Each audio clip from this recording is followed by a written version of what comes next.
বেদ অবিনাশং নিত্যং ইয়া এনং অজং অব্যয়ং কথং স পুরুষঃ পার্থ কং ঘাতয়তি হন্তিকং।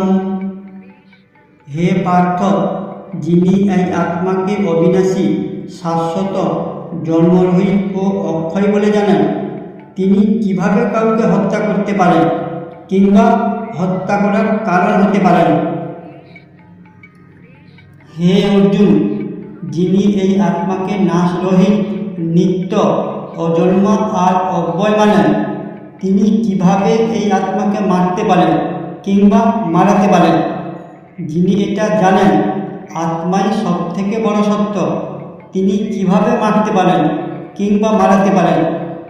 এটা বুঝে যাওয়ার অর্থ ব্রহ্মরূপী সত্যকে জানা, ব্রহ্মকে জানা।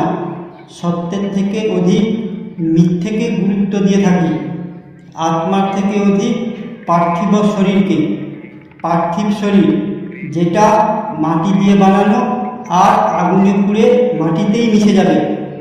মাহাত্ম্য দেওয়া উচিত আত্মাকে, যেটা সবসময় ছিল আর সবসময় থাকবে।